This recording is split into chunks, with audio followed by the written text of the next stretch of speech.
Hello everyone, मेरा नाम है Vishal and I welcome you in today's video. I hope आप सभी पढ़ाई कर रहे होंगे और आज हम पढ़ेंगे प्रोनाउंस के बारे में, जो कि पार्ट ऑफ स्पीच का एक पार्ट होता है, एक काइंड होता है। तो पिछली वीडियो में हमने नाउन के बारे में पढ़ा था, नाउन के केस के बारे में पढ़ा था और हमने एक एक्सरसाइज दी थी जिसमें आपको इनमें नाउन के अलग अलग केसेस को अंडरलाइन करके उनका केस भी बताना होता है। तो सबसे पहले हम इस एक्सरसाइज को सॉल्व करेंगे और उसके बाद में हम जानेंगे प्रोनाउंस के बारे में। तो चलिए शुरू करते हैं इस वीडियो को। तो शुरुआत होती है इस सेंटेंस से, Ramesh father is a farmer. Ramesh के पिताजी क्या है? रमेश के पिताजी एक फार्मर हैं। तो हम सबसे पहले क्या करेंगे, सबसे पहले इसमें नाउन को देख लेते हैं कि नाउन कौन कौन से हैं।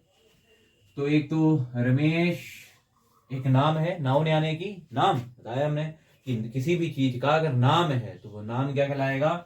नाउन कहलाएगा। कौन सा पार्ट ऑफ स्पीच होगा? नाउन होगा। तो रमेश एक नाम होता है तो नाउन है। फादर एक रिश्ते का नाम है ना, फादर, तो ये भी नाम है। इज हेल्पिंग वर्ब होती है तो नहीं आएगी। ये हमने बताया था एडजेक्टिव होता है या फिर आर्टिकल बोल सकते हैं इसको, डिटरमाइनर में आता है, तो ये भी नहीं होगा नाउन। फार्मर जो व्यक्ति खेती करता है उस व्यक्ति को हम किस नाम से जानते हैं? फार्मर कह के पुकारते हैं, किसान कह के पुकारते हैं, तो ये भी एक नाउन है। पहले सारे सेंटेंसेस में हम नाउन को अंडरलाइन करेंगे, फिर उनके केस को बताएंगे। इसमें देखो, डू नॉट टच माने छूना, तो ये भी नाउन नहीं है। डू नॉट हेल्पिंग वर्ब है, नॉट आपका एडवर्ब है। कमलाज कमला नाम है। बुक एक कोई वस्तु जो कागज से बनी होती है, उसमें कुछ चीजें लिखी हुई होती हैं तो हम उसको बोलते हैं बुक। रवि नाम है। कैन यू हेल्प मोहित? काजल, मोहित काजल नाम है, हेल्प वर्ब है, ये प्रोनाउन है, ये आपकी हेल्पिंग वर्ब है। योगेश नेवर मतलब कभी नहीं, तो ये नाम तो नहीं है। हेल्प माने मदद करना, ये भी नाम नहीं है। मनु लड़की का नाम है। फ्रेंड जो व्यक्ति जो दोस्त होता है हमारा, उसको हम किस नाम से कह के पुकारते हैं? यानी कि एक रिश्ता होता है किसी व्यक्ति के साथ में, बहुत प्यारा सा रिश्ता होता है जिससे हम सारी बातें शेयर करते हैं, अपनी सारी अच्छी बुरी बातों में उसके साथ में रहते हैं, तो उसको हम कहते हैं फ्रेंड। अगला सेंटेंस है she is not. She is not ये नहीं होंगे, हेल्पिंग नहीं होगा, दा नहीं होगा। बॉय लड़का एक प्रजाति है, नाम है। टीचर एक प्रजाति है, टीचर यानी कि शिक्षक, तो जो भी शिक्षा देता है, हमने बताया था शिक्षा कोई भी दे सकता है, यानी कि कोई बेजान वस्तु हो, कोई जीवित वस्तु हो, कुछ भी हो जिससे हमें शिक्षा मिल रही है, उसको हम कह सकते हैं वो टीचर है, टीच करने वाला है, तो ये भी एक नाउन है। अब देखेंगे इसमें नाउन के अलग अलग केसेस को। यहाँ पे है Ramesh father is a farmer. तो सबसे पहले हम एक बार दोबारा से बता देते हैं कौन कौन से केस होते हैं नाउन के। नाउन के 4 केस होते हैं। पहला होता है जिसको हम कहते हैं नॉमिनेटिव। नॉमिनेटिव, पहले एक बार आवाज चेक कर लें, आवाज आ रही है? आवाज आ रही है? हाँ आ रही है। तो हम क्या करेंगे, पहले बोलेंगे nominative case. Nominative nominative case. दूसरा होता था हमारा ऑब्जेक्टिव केस। तीसरा होता था हमारा वोकेटिव केस। चौथा था हमारा पॉजेसिव। यही 4 थे ना। नॉमिनेटिव को ही क्या कहते थे? सब्जेक्टिव भी कहते थे। तो वही से हमने याद भी रखना है कि सब्जेक्टिव यानी कि सब्जेक्ट की जो बात कर रहा होगा उसको हमने ये सब्जेक्टिव, ऑब्जेक्ट की बात करेगा ऑब्जेक्टिव। तो रमेश फादर नॉमिनेटिव सब्जेक्ट को बताता है, ऑब्जेक्टिव ऑब्जेक्ट को बताता है। वोकेटिव किसी से बात करते हैं तो हम इस्तेमाल करते हैं पॉजेसिव, किसी से रिश्ता बताया जाता है। तो यहाँ पे हमने बताया था अपोस्ट्रोफी का यूज होता है, वहां पे पॉजेसिव होता है। का, की, के हिंदी में शब्द निकलते हैं। रमेश फादर, रमेश के पिताजी। रमेश के पिताजी, तो ये जो एस लगा हुआ है यहाँ पे, ये अपोस्ट्रोफी एस, ये बता रहा है क्या? रिश्ता बता रहा है, ये रमेश के पिताजी हैं। तो ये वाला जो केस होगा वो मेरा पॉजिटिव केस हो जाएगा। दूसरे पेन से लिखते हैं, पॉजिटिव केस। ठीक, आप भी अपना आंसर चेक कर सकते हैं साथ साथ में। फादर, रमेश के पिताजी इज अ फार्मर। तो इस सेंटेंस में अगर हम देखें, रमेश के पिताजी कौन है? रमेश के पिताजी एक सब्जेक्ट है, क्योंकि उन्हीं की बात की जा रही है कि फार्मर तो है। कौन है फार्मर? उसके पिताजी। तो फार्मर ऑब्जेक्ट होगा और ये क्या हो जाएगा फादर, सब्जेक्ट। अब क्योंकि सब्जेक्ट होगा तो हम इसको बोल सकते हैं सब्जेक्टिव केस या नॉमिनेटिव केस। ठीक। इज अ फार्मर, उसके पिताजी हैं, क्या है, एक फार्मर है, तो ये ऑब्जेक्टिव हो जाएगा मेरा, ऑब्जेक्ट है, फार्मर हैं उसके पिताजी। डू नॉट टच कमला, कमला को छुओ, कमला की किताबें मत छुओ, कमला की किताबें, देखो अपॉस्ट्रोफी लगा हुआ, कमला की किताबें, कमला का रिश्ता था यार उसकी बुक से, पजेसिव केस, पजेसिव, हमने बोला था पजेसिव वर्ड याद रखेंगे, पजेसिव का मतलब संबंध होना, पजेसिव, मालिकाना हक बताना किसी भी चीज के ऊपर। तो इस किताबों की मालिक कौन है, कमला, पजेसिव। किताब, कमला की किताबें। डू नॉट टच, हमने तुमसे बोला do not touch Kamla's book, यानी कि कमला की किताब मत छुओ। तो क्या कमला की किताबें सब्जेक्ट हैं, यानी कि छूने का काम कमला की किताबें कर रही हैं क्या, नहीं कर रही हैं। कमला की किताबों को छुआ जा रहा है, यानी कि वो क्या है, ऑब्जेक्ट हैं, इनके ऊपर काम हो रहा है, ऑब्जेक्ट, ऑब्जेक्ट। ठीक है। Do not touch Kamla's book, Ravi, हमने रवि से बोला, रवि कमला की किताबें मत छुओ। जब भी हम ऐसे बोल रहे हैं रवि ऐसा मत करो या ऐसा मत करो, रवि कमला की किताबें मत छुओ रवि, तो ये अब क्या हो गया, हम बोल के प्रयोग कर रहे हैं, जैसे हम बोलते हैं कि रवि ऐसा मत करो, रवि ऐसा मत करो, तो रवि मेरा कौन सा केस होगा, वोकेटिव केस होगा। ठीक है, इजी। कैन यू हेल्प मोहित, क्या तुम मदद कर सकते हो मोहित की, तो मदद मोहित की हो रही है, ऑब्जेक्टिव, ऑब्जेक्ट है मोहित। काजल से बोल रहे हैं क्या तुम मोहित की मदद कर सकती हो काजल, तो काजल से कह रहे हैं ऐसे रवि की तरह, ये भी हो जाएगा मेरा vocative case. Yogesh never help Manu friend, Yogesh कभी नहीं हेल्प करता है मनु की दोस्त की, तो योगेश करता है ना हेल्प, नहीं करता या करता, योगेश मेरा क्या है, करने वाला या नहीं करने वाला, दोनों वही है, तो ये सब्जेक्टिव हो गया, सब्जेक्ट हो गया, करता हो गया। हेल्प होती है मनु की दोस्त, मनु की दोस्त, मनु की हेल्प नहीं हो रही, तो मनु ऑब्जेक्ट तो नहीं है, ये मनु की दोस्त है, मनु ये वाला जो शब्द है ये संबंध को बता रहा है, पोजेशन को बता रहा है, तो पॉजेसिव केस होना चाहिए। ठीक। हेल्प किसकी हो रही है, मनु की फ्रेंड की, तो मनु की फ्रेंड क्या हो जाएगी, क्योंकि उसकी हेल्प हो रही है, वर्ब उसके लिए लगी हुई है, ऑब्जेक्टिव। ठीक है। She is not helping the boy, she मतलब वह लड़की हेल्प नहीं कर रही है, किसकी हेल्प नहीं कर रही है, लड़के की, तो लड़के के लिए हेल्प लगी हुई है वर्ब कि लड़के की मदद नहीं हो रही है, तो ये हो जाएगा मेरा फिर से यहाँ फ्रेंड की तरह ऑब्जेक्टिव। और हम बोल रहे हैं टीचर से, टीचर से कह रहे हैं ये बात, she is not helping the boy, मैंने मान लो कहा कि वो लड़की जो है वो उस लड़के की हेल्प नहीं कर रही है टीचर, तो हमने जब टीचर से कुछ कहा, बात कर रहे हैं इस तरीके से, यहाँ पे था काजल रवि, वैसे यहाँ पे क्या हो जाएगा मेरा वोकेटिव केस।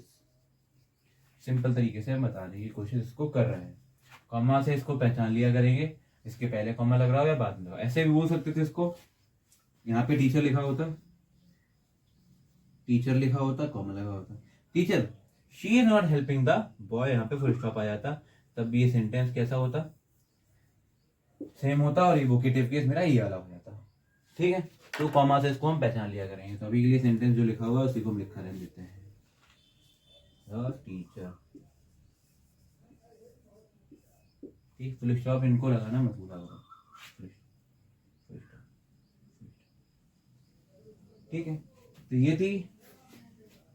ये थी आपकी एक्सरसाइज जो हमने पिछली वीडियो में की थी, अब इसको हम बिगाड़ देंगे, अब हम प्रोनाउन के बारे में पढ़ें। अच्छा, नाउन तो हो गया, प्रोनाउन भी हो गया, प्रोनाउन अभी हम चालू करने वाले हैं, लेकिन उसके पहले एक काम करेंगे, जो अभी हमने एक्सरसाइज करी है उस एक्सरसाइज में अपने नंबरों को कमेंट करेंगे, कितने सेंटेंस थे, 5 सेंटेंस है, उन 5 सेंटेंस में से आपके कितने नंबर आए हैं, कितना आपने स्कोर किया है, तो उस चीज को कमेंट में लिखेंगे। ठीक है सारे बच्चे। अब हम क्या पढ़ेंगे, प्रोनाउन। अच्छा, नाउन क्या थे, नाम।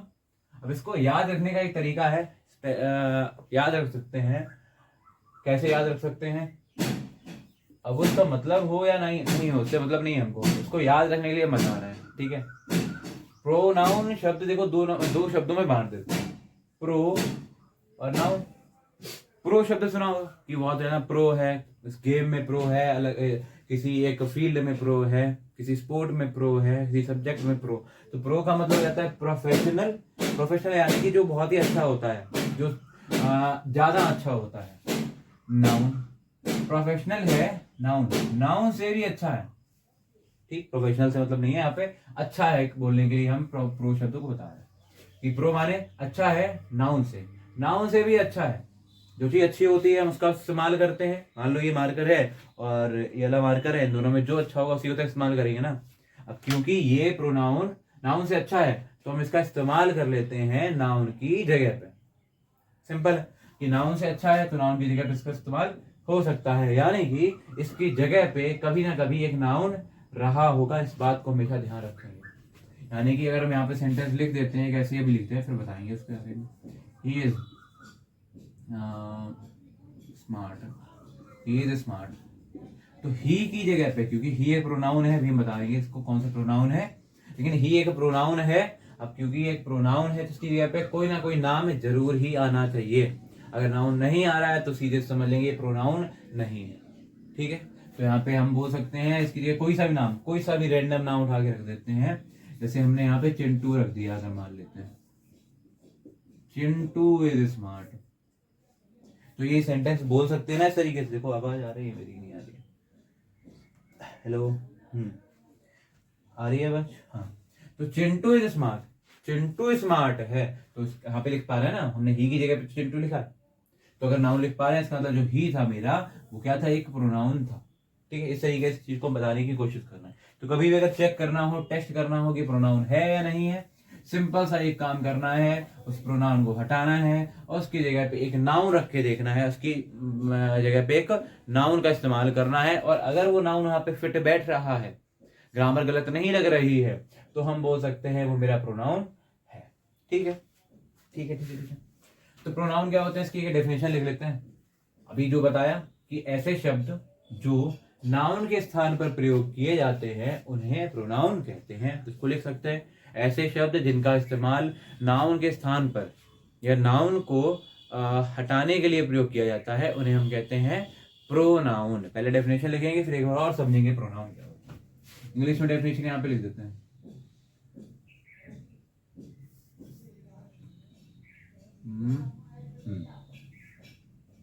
The words which replace noun, replace which नहीं, the words that replace noun to make, थोड़ा बड़ा लिख देते हैं, to make the sentence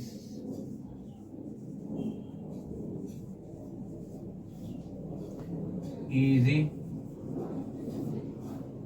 and less complicated to use। एक ये डेफिनेशन हो सकती है। दूसरी डेफिनेशन जो यूजुअल वाली होती है, जो हम लोग जानते हैं कि the words which are used at the place of noun are called pronoun. तो इसको भी यहाँ पे हम लिख देते हैं एक बार। तो ये वाली अच्छी हो गई थोड़ी सी, ये थोड़ी सी जो नॉर्मल लोग यूज करते रहते हैं। तो डिफरेंट इसलिए कह रहे हैं क्योंकि अभी बताते हैं आपको। The words that are used, that can be used at the place of a noun are called, यहाँ पे दिख रहा होगा, यहाँ पे यूज लिखा हुआ है, ये कॉल्ड लिखा हुआ है, कॉल्ड प्रोनाउन। एग्जाम्पल क्या हो सकता है दोनों का, ही लिख लो, शी लिख लो, आई लिख लो, दैट लिख लो, हु, ऐसे हो सकते हैं बहुत सारे। तो इनको जल्दी से इस डेफिनेशन को नोट करेंगे, जल्दी से करो नोट, 2 मिनट का टाइम दे रहे हैं। तो हम वॉइस चेक कर लेते हैं, वॉइस आ रही है?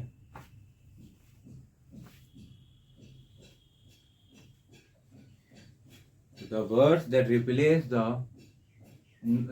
noun to make the sentence easy and less complicated to use. The words that can be used at the place of a noun are called pronoun. Example के लिए he, she, it, you, they, we, your, कुछ भी हो सकता है।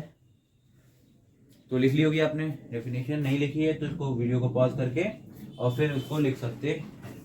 ठीक है, आवाज भी आ रही है, सब कुछ सही चल रहा है। तो कहने का मतलब ये है, हमने यहाँ पे दो डेफिनेशन यहाँ पे क्यों लिख के दिखाई। दो डेफिनेशन लिखने का एक ही कारण था। एक कारण ये था कि अगर हम इसको इस तरीके से लिख सकते हैं तो इसको इस तरीके से भी लिख सकते हैं, यानी कि डेफिनेशन कोई फिक्स नहीं है। आप उसको समझो कि प्रोनाउन क्या है, अपने खुद के वर्ड्स में एक डेफिनेशन बनाओ और उसको लिख के आओ। अगर मान लो पेपर में आता है या कहीं पे भी आता है डेफिनेशन लिखने को, तो उसके लिए आपको डेफिनेशन याद करने की जरूरत नहीं है, अपने मन से डेफिनेशन बनाएंगे और लिख देंगे उसको। ठीक है, समझ आ गई होगी वाली बात जो हमने कही। अब इसको हम बिगाड़ देते हैं जल्दी से और उसके बाद में बताते हैं थोड़ा सा और प्रोनाउन के बारे में।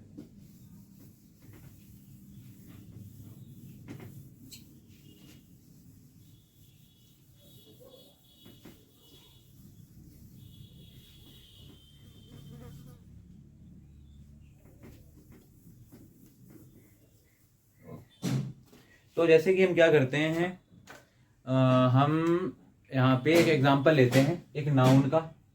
ठीक है, और हम ये देखेंगे हमने अभी डेफिनेशन में क्या लिखा। हमने अभी डेफिनेशन में लिखा कि the words which are used which replace noun to make the sentence easy and less complicated to use. Less complicated मतलब ज्यादा कठिन नहीं होगा या जटिल नहीं होगा। ठीक, आसान हो जाएगा। कैसे? एक नाम ले लेते हैं कोई सा, ठीक है, नाउन ले लेते हैं, उसकी जगह पे प्रोनाउन इस्तेमाल करना होगा। और वो प्रोनाउन जब इस्तेमाल करेंगे तो इजी कैसे होगा, और नाउन इस्तेमाल करेंगे तो कठिन कैसे होगा, कॉम्प्लिकेटेड कैसे होगा, वो हम देखेंगे। ठीक है, तो हम एग्जांपल लेंगे। वो मूवी देखी होगी आप लोगों ने, धमाल मूवी देखी होगी। उसमें एक कैरेक्टर होता है, वो साउथ इंडियन होता है, उसका नाम होता है ಶ್ರೀನಿವಾಸನ त्रिचिपल्ली यत्यपरंपील पेरंबदूर चिन्नस्वामी मुत्तुस्वामी वेणुगोपाल अय्यर। अगर सोचो किसी व्यक्ति का उतना लंबा सा नाम है और वो अपना इंट्रोडक्शन दे रहा है। ठीक है, अभी यहाँ पे नाम तो चिंटू ले लेते हैं। सिर्फ एक सवाल पूछने थे। क्या आपके घर में चिंटू है? Chintu is smart boy. Chintu is a chess player.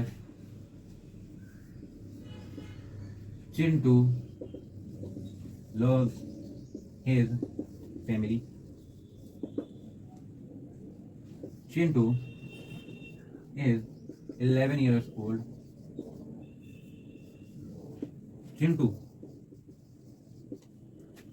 has a smartphone. तो अगर ये सेंटेंसेस लिखे हुए हैं तो इन सेंटेंसेस में एक चीज हम देखेंगे, बार बार एक शब्द आ रहा है, चिंटू चिंटू चिंटू चिंटू चिंटू। क्यों आ रहा है? क्योंकि हम इन सारे सेंटेंस में 1 2 3 4 5 सेंटेंस में हम बात कर रहे हैं चिंटू की, और Chintu as a subject use हुआ है। ठीक है, सब्जेक्ट की तरह यूज हुआ है क्योंकि चिंटू एक व्यक्ति का नाम होगा। अब नाम होगा यानी कि नाउन होगा, तो ये चिंटू क्या है? ये चिंटू क्या है? ये एक नाउन है। ठीक है, नाउन है। अब यहीं पे हम वो धमाल के मूवी वाले कैरेक्टर का उसका नाम ले लेते हैं, तो अगर उसका नाम यहाँ पे लिखा जाता तो आधा वोट तो उसके नाम से भर जाता।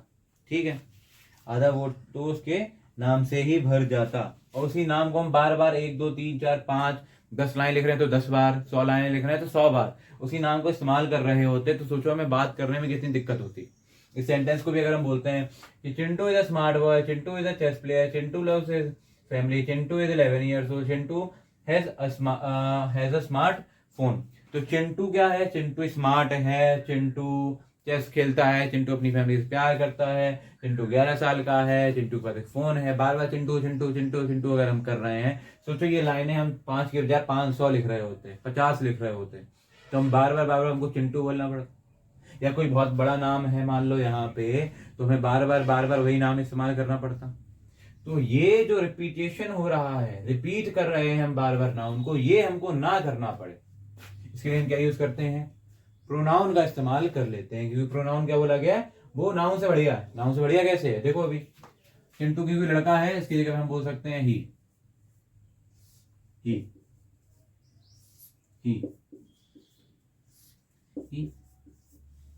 बार बार ही भी आ रहा है, लेकिन ही हंस दे को हम ज्यादा इजी बोलेंगे बार बार चिंटू या इतना बड़ा सा नाम बोलने के बजाय। तो बार बार हमको उतना बड़ा कोई नाम ना बोलना पड़े, तो हम यूज कर ले रहे हैं छोटे छोटे शब्दों का। देखो, Chintu is a smart boy, he is a chess player, he loves his family, he is 11 years old, he has a smart phone. तो ही शब्द बहुत ही छोटा यहाँ पे हो जा रहा है, और मेरा जो सेंटेंस है, मेरे जो पूरा का पूरा ये पैसेज लिखा हुआ है, ये बन जाता है आसान, इजी बन जाता है, जो कि मेरा गोल था यहाँ पे शुरुआत से ही। तो ये नाउन से बढ़िया था, बात इसने पूरी गई, लेकिन बार बार उसको बोलने की जरूरत नहीं पड़ रही थी कि नाउन क्या है, नाउन क्या है, नाउन क्या है। तो इसलिए हमने बोला कि यहाँ पे प्रोनाउन की बहुत ज्यादा जरूरत पड़ जाती है। ऐसे ही हम बहुत सारे सेंटेंस लिख सकते हैं जहाँ पे प्रोनाउन की जरूरत पड़ती है। ठीक है, प्रोनाउन के काइंड हो सकते हैं। सबसे पहला वो बहुत ही ज्यादा इंपॉर्टेंट, सबसे ज्यादा इंपॉर्टेंट हम कहेंगे कि सबसे ज्यादा इंपॉर्टेंट, सबसे ज्यादा यूज किए जाने वाला, सबसे ज्यादा टॉपिक्स में ग्रामर के इस्तेमाल किए जाने वाला, रेगुलर लाइफ में बहुत ज्यादा यूज किया करने वाला जो होता है, वो होता है हमारा पर्सनल प्रोनाउन। दूसरा हम बोल सकते हैं इंटेरोगेटिव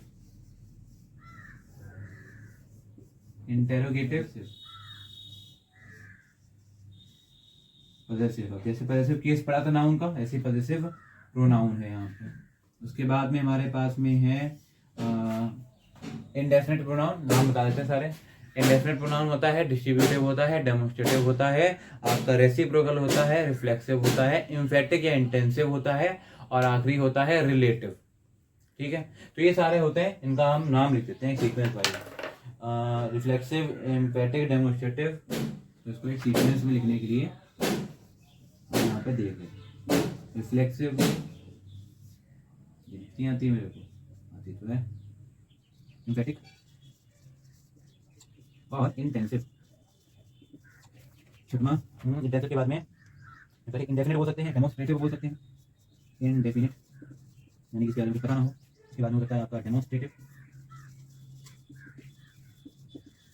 हाथ में हो जाएगा डिस्ट्रीब्यूटिव।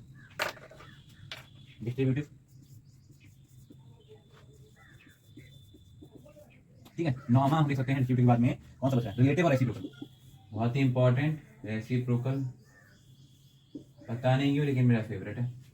10वां है रिलेटिव, सबसे घटिया और सबसे आसान याद करना। तो ये सारे जो हैं, इनको एक बार नोट कर सकते हैं जल्दी से, अभी वीडियो पॉज करेंगे। ये सारे हैं प्रोनाउन के types, kinds, types of pronoun, types बोलो या काइंड बोलो, ये हैं कितने, 10 हैं। इनको हम इसी में से कोई एक पार्ट निकाल के 11 भी कर सकते हैं, लेकिन अगर कोई यहाँ पे पार्ट मिसिंग है तो वो पार्ट इन्हीं में कहीं पे इस्तेमाल किया गया है।